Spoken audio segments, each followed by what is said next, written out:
Earth sign, Capricorn, Taurus, and Virgo, kumusta po kayong lahat? Okay, so Earth sign, maraming salamat po sa walang sawang pagsubaybay sa ating pong daily horoscope. And kung ikaw ay bago pa lang sa ating channel, mag-subscribe na po kayo and i-click mo na rin yung ating notification bell para lagi kang updated sa ating mga bagong upload. And sa mga interesado sa ating private reading, cord cutting, wishing candles, so ayan guys, pampawala ng mga blockages sa love life, sa relationship mo sa ibang tao, sa trabaho, sa business, or kung tingin nyo guys parang minamalas ka, so makakatulong guys ang cord cutting and wishing candle, okay? So ayan guys, iiwan ko na lang po yung link ng aking Facebook sa atin phone description box below. I-message nyo na lang ako guys, so sa mga interesado pong mag-avail. Tignan po natin guys, ano naman ang inyong focus ng energy ngayon. Focus ng energy po ng mga earth sign ngayong araw.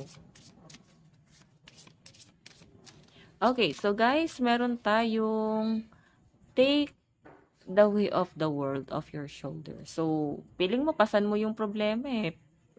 Buong mundo. Pwedeng ano to, ear sign. Earth sign, sorry. Same kasi kayo, oh. Ito yung nakuha ko rin sa ear sign, eh. So, earth sign, ito ha, ulitin ko na lang ulit. Na para bang wag nyo guys masyadong pasanin ang problema, no? Pwedeng kahit hindi nyo guys problema, iniisip mo pa, focus ka na lang sa sarili mo.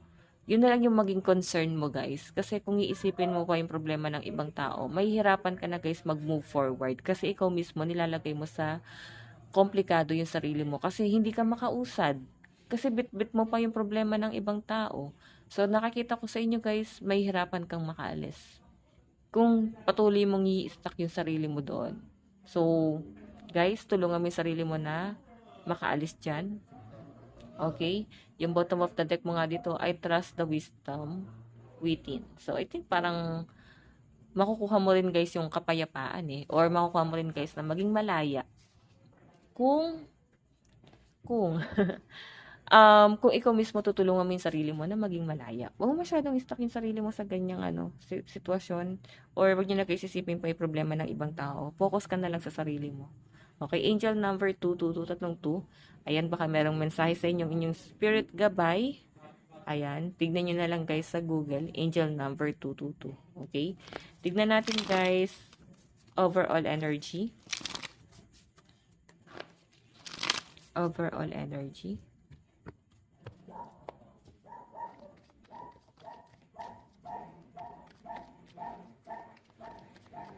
So guys, meron tayong triumph. Okay, success, victory, and achievement. Diba? May nakikita ko guys, pwedeng ang dami nyo guys pinagdaanan bago makuha tong success na to.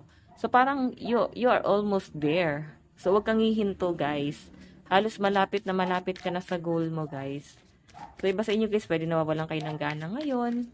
Yung iba sa inyo, nahihirapan ka ngayon na mag-recover. So, hanapin mo yung worth mo. Kung sa trabaho to guys, I think wala kang peace of mind doon. Parang feeling mo guys, ang bigat-bigat ng energy dun sa work. Ano ba to? Nabubuli ka ba?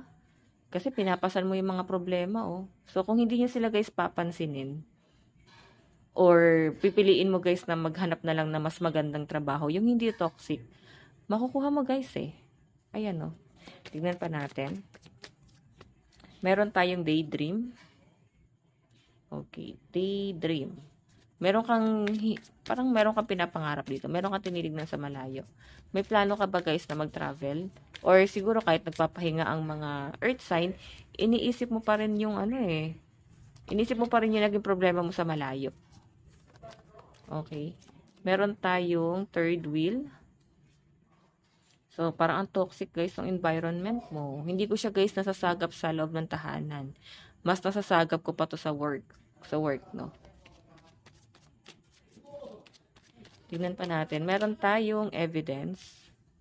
Okay. Parang ang dami nyo na guys, naipon na dahilan para wag na guys ipagpatuloy pa dito, no?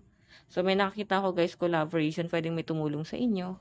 Or pwede guys na merong magbigay sa inyo ng idea kung ano yung pwede nyo guys pasukin na mas applicable or mas magiging swerte ka dun sa bagay na yon. Okay? So, ayan guys, wag nyo na guys hayaan pa yung sarili mo na malugmok kasi may nakakita kung kaya mong umalis, makakaalis ka at magiging successful ka pa. Okay? Kung makakahanap ka ng mas maayos na trabaho, hanapin mo yung ano mo yung forte mo. Okay?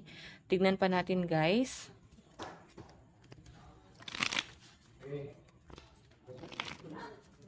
Okay, overall energy.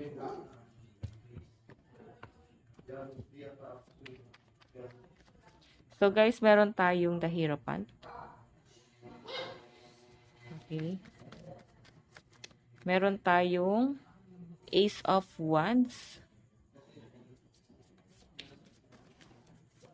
What else? Spirit Guide. Meron tayong, oh my God, Two of Swords. Okay, last card. Dami nyo guys pasa na problema. Meron tayong Seven of Wands. So, temptation. Okay. Okay, so guys, kung makita mo ito, oh. Meron ako nakita guys dito ha. Pwedeng hindi pa siya guys ngayon nangyayari. Pero, pwedeng sa mga susunod na mga araw. Depende sa action na gagawin mo. Kung paano mo guys makukuha tong success na to. Kasi may nakita ako dito guys. May new beginning sa inyo. Tingnan mo, magiging masaya ka kahit basic pa lang to ha. Nakikita ko na mas magiging maganda yung outcome kung ano man yung action na gagawin mo rito. Kung ito guys ay patungkol sa career mo, patungkol sa daloy ng pera mo, nakikita ko guys may success dito. Kahit nasa basic ka pa lang guys. So pinapakita sa akin guys, makakahakbang ka eh. Okay, makakahakbang ka dyan. Meron tayo guys daydream and under niya guys ay Ace of Wands. So, sa malinaw na pinapakita sa akin dito guys, natitempt ka sa isang bagay. Ito ha, earth sign, puro changes kasi yung nasasagap ko dito. So, natitempt ka siguro guys na may baguhin. Okay, parang naiisip mo na siyang gawin. And I think gagawin mo talaga yan. Pinagpaplanuhan mo lang, no? Third wheel, so toxic talaga sa workplace mo. Ayan, naguguluhan ka na nga eh. Okay, parang nagkakaroon ng issue. Yun ang nasasagap ko rito, earth sign. Or pwedeng nagkakaroon ka ng issue sa ibang tao. Or pwedeng problema ng ibang tao yung iniisip mo rito. Okay, so meron tayo guys evidence and Seven of Wands. So guys, sa malinaw na pinapakita sa akin dito, ito kasi guys, Seven of Wands is temptation. Nagkaroon ka ng issue or nagawan ka ng issue. Yun yung naging balakid mo. Okay, yung naging issue sa'yo. So, I think yun yung parang iniiwasan ng mga earth sign dito. Yung naging issue, no? Tignan natin guys, ano naman yung inyong advice. Meron po tayong spend time with friends. So, yung iba sa inyo, kung meron ka daw time, ayan. Siguro mas maganda na magkaroon kayo ng bonding ng mga friend mo. Tapos, pag-usapan nyo kung ano nangyari sa buhay nyo. Pwede kasi guys na makakatulong siya, no? Lalo yung advice sa inyo ng ibang tao. Malaking tulong yan sa inyo, okay? So guys, lucky number mo is 49 and 11. Ito lang po ang inyong reading. Bukas po ulit. God bless and love you all. Bye-bye!